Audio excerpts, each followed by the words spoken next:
Goddag, goddag, og velkommen til episode 3 af Civilization 7, hvor vi spiller som Alexander den Store, hvor vi skal erobre hele den kendte verden. Og som I kan se fra episode 2 af, så fik vi taget Ashokas by, den indiske konge, som Alexander den Store ikke fik gjort i den tid han levede, men vi fik simpelthen gjort det for ham, som I kan se.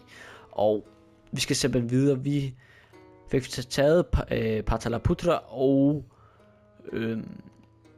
ja, var det min vasalstat eller Independence Friend fik lige taget hans anden by, der plejede at være heroppe.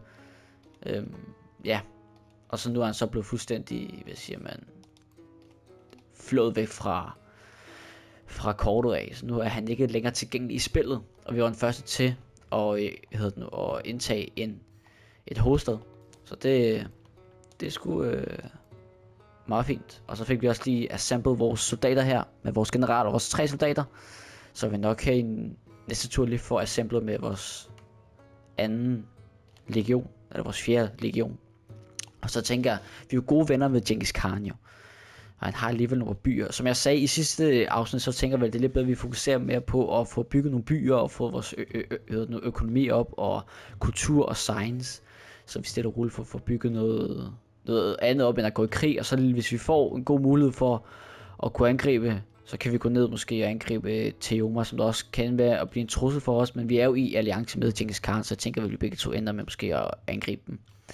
Og igen, vi er jo neutrale med Xerxes og Friedrich Obliky. Jeg tænker vel, at vi skal over og angribe Xerxes, ligesom Alexander gjorde, eller ligesom Alexander Store gjorde, ikke, med Persien. Så et lidt mere roligt afsnit i dag, tænker jeg vel, det bliver, men stadig lidt mere fokus. Altså, du ved aldrig, om der er nogen, der lige pludselig angriber, som man kan se her, ikke? Grow Town. Der er nogle okay vilde felter. Jeg tænker bare, at vi tager den her, der giver bare det hele. Both leaders receive 3 combat strength. Vi skal lige kæmpe lige nu, så vi tager bare guldet, så det er fint nok. Og så siger vi assemble. Ja. Hold da kæften her, var. Så marcherer vi lige mod Teoma. 4 legioner. Og så med dig også, ikke? Vi skal også lige huske at repair all. Ja, tænker lige, det bruger vi lige vores penge på. Det er meget godt. Du sejler over her. Måske over til her mod Xerxes, så vi kan få kigget mod landet her. Så tror jeg bare, jeg gør det samme, så jeg ikke behøver hele tiden at rykke på dig. Du skal bare herover af. Så der. Der er 4 ture til, vi har bygget pyramiderne. Og det bliver sgu ret lækkert. Lige ved siden af Dur Shadowkin. Og så har vi også, hvad den hedder, Petra. Ja, den der med i Indiana Jones stilen.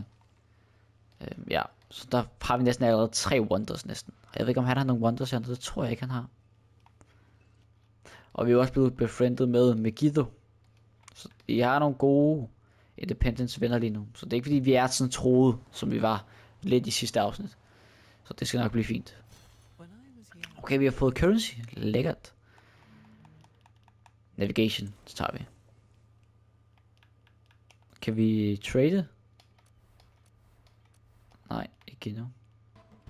Så igen, jeg vidste. Se, der er kommet nogen her. Og vi kan faktisk ikke engang kaste noget. Fedt. Ancient Walls, skal vi bygge Ancient Walls? Så hvor du opstod henne? Du kommer helt hernede fra, eller hvad? Det gør du sikkert.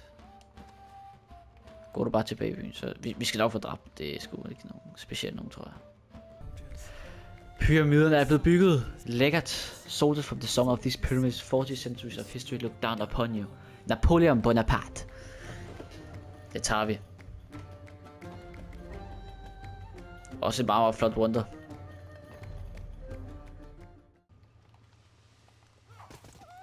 Boom. Vores scout er død hernede. Goddammit.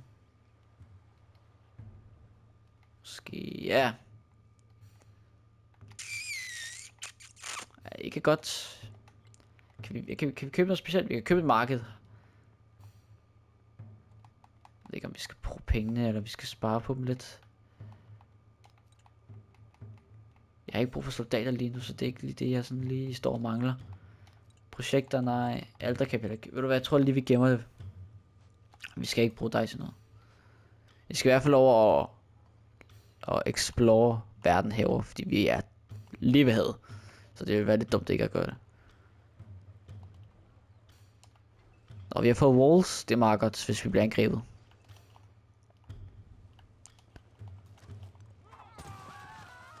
Godt, så de er døde. Skal vi lige have repairet den der næste gang. Altså low-key, vi kunne faktisk godt angribe, altså ikke selvfølgelig, de skal ikke angribe nu. Vi har jo også, altså, det var, men vi kunne low-key a little bit, en lille smule angreb. Så, okay, har lidt skib her, der lige skal... Okay. Jup. Jeg synes ellers, det går faktisk okay. Jeg vil lige se her. Okay, vi tjener tredje mest. Tredje, eller anden science. Tredje kultur. Ja, men det er også fordi, vi har lige kæmpet meget. Jeg kan vide, at vi skulle købe en settler nu, hvor jeg tænker over det faktisk. Det var nu det, jeg sagde i starten af gamet, vi burde gøre. Og lave flere byer, og så er jeg i gang tænkt over det. Det er faktisk lidt vildt. Og det var ikke lige det. Der, units. Settler. Bum. Nu kører vi. Hvor skal vi lægge dig? Ja, vi skal lægge dig hernede, kan jeg mærke. Vi skal ned og have vores vestlige flanke. Spørgsmålet, det skulle være her. Eller sådan lidt mere herover af. Sådan her.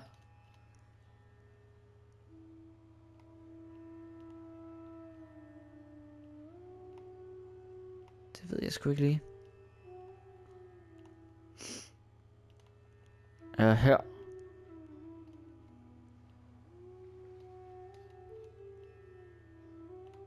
Vi ligger der her. Det ligner til at være et meget godt felt, det her. Ja. Der står bare lige en kæmpe her, lige midten af hans hovedstad. Ships, vi har fået navigation. Shit. Hvad er det? Okay, der er kommet en ny... der er også kommet en Funan. Hvad er det? Men kan vi ikke snart få nogle græske independent states, som vi kan blive gode venner med, i stedet for det her? Så igen, det er 3 asiatiske independent states. Det var da fuldstændig sindssygt. Continue the crisis. Nu er vi indgået i krise nu. Okay, vi har spillet 98 ture. Så det er, vi har spillet 70% af spillet. Er det Alexandria? Receive a free... Jeg kan sgu da ikke se, hvad det er. Branch working. Vi tager navigation 2. Okay, vi skal vælge en krise.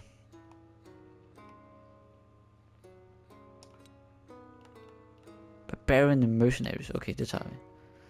Now less friendly. Ja, det siger du ikke jo. Okay, vi er der lige med 4 ture, det er fint nok. Og hvornår er I her? 3 ture. Så er det der bare lidt frem, så jeg kan se det bedre. Jeg siger bare, det er nederen her, der kommer. Helt nu. Vi skal bruge det til at explore the world, ligesom Alexander. Defenseless settlement. Vi er i gang med en militaristic advisor.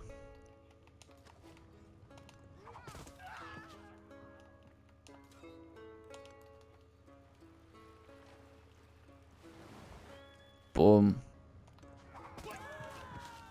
Og så næste gang kan vi så få indtaget Shinhalese, tror jeg. Håber jeg. Hvis de ikke laver en ny. Nå, det gør de ikke. Kan vi... Boom. The Spice Independence på plus 50 food. Come on now. Okay, så vi skal faktisk opløse det, eller hvad? Det kan jeg så se.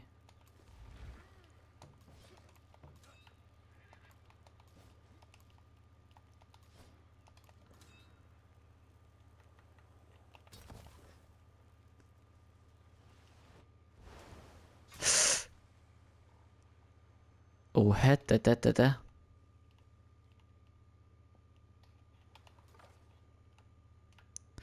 Ja, min gode ven, der er ikke så meget at gøre, tror jeg. Du er faktisk fuldstændig omringet. Og du er klar til at lave settlement, og hvad skal vi hedde? Tilbage. Teben. Lad os se, om vi kan bygge noget her. Granary. Bum. Fishing guy. Bum. Så er vi ligesom i gang, ikke? Level 4, hvad er vores by? Den er level 13, det er alligevel ikke så meget igen. Vi kan allerede... et godt felt der. Plus 7 productive to vores training units. Det tager vi. Ja. Stilet. Og hvad kan vi så opløse den, eller hvad? Det kan vi nemlig. Og hvad får vi? Ikke en skid. Fedt nok. Og der fik jeg noget promotion. Så tager vi bastion igen. Plus 10 HP to fortify district in this city when stationed on the city center. Så det er når vi skal forsvare, men det er jo ikke så meget Alexander den store type. Ja, tager det der. Okay. The making of a name. Across the battlefield, Alexander charges first in line to strike terror in the enemy's hearts. One by one they fall, the few survivors carrying word of the great king and his overwhelming might. A tremor of fear ripples across the landscape. Claim the land, the gods will it. It's God's will. Capture a settlement you did not found. Coin can calm a wrecking heart. Capture a settlement. Plus one militaristic attribute points. Selecting this option will begin a quest. Det tager vi. Det er lidt vildt at skulle gå i krig mod Genghis Khan, nu synes jeg alligevel, men... Ja. Det er Guds vilje. Og jeg overvejer faktisk lidt at gå i krig mod Genghis. Og så igen bare køre den samme taktik, som vi gjorde. Okay, han er jo fuldstændig indsluttet af bjerge, jo. Det er jo lidt irriterende. Han har bare så mange byer. Hvor mange byer har du? Du har 5 byer, jeg har kun 3 byer. Jeg har så 2 her, jeg så snart kan gøre til... Jeg kan incorporate Megiddo for eksempel. Eller Isirdu. Jeg inkorporerer Megiddo. Må jeg gøre det, gør jeg. Det tager 10 gange, eller 10 actions. Det burde være fint nok. Oha. Og de har også fået en commander nu. Ja, man skal jo være med på beatet. I know that I know nothing. First to study philosophy. Kom nu lidt. Smart lavet os. Ja, de døde. Vi angriber deres general. Vi kaster på deres... De er afsted. Ja, det var sat med hurtigt, var. Du går bare med tilbage. Vi kan snart mangler 7 guldmønter. Og så kan vi købe vores kirderi med. Skill traits. Så kan vi bygge noget her. Ja, jeg skal købe det. Level 15.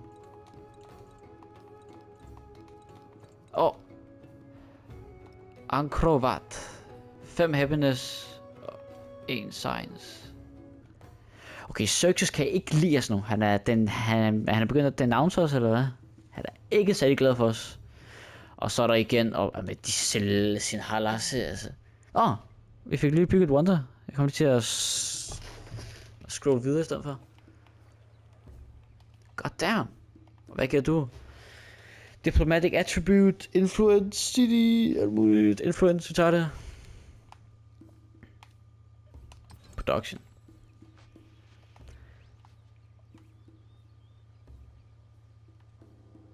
Diplomatic actions. Vi har ikke mere, nej.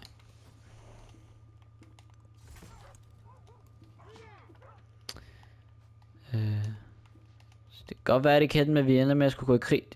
Hvis vi lige prøver at kigge.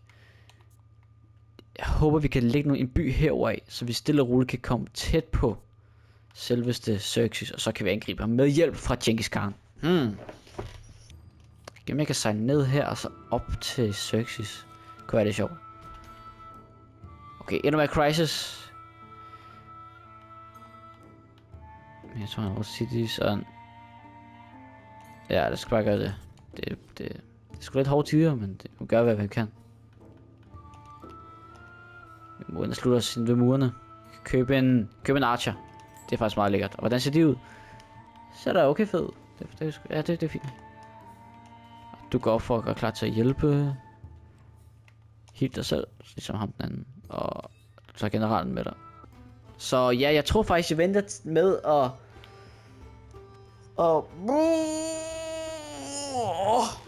Damn, nå.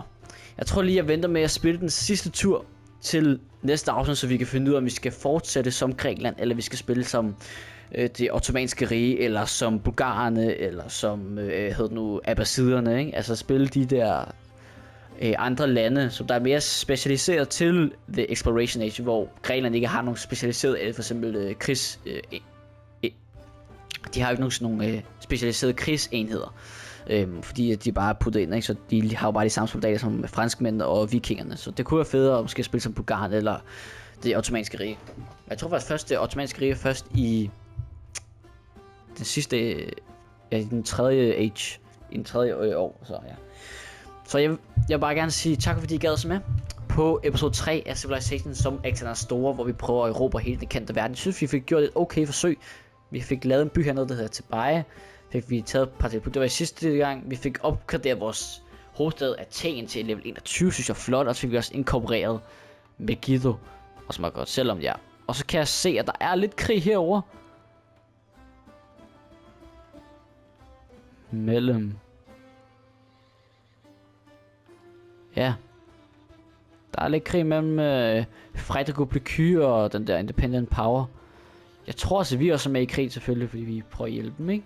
Så ja, tak fordi I gad os med. Husk at like, og hvis du er ny, så husk også at subscribe til kanalen. Vi ses i næste video. Peace out.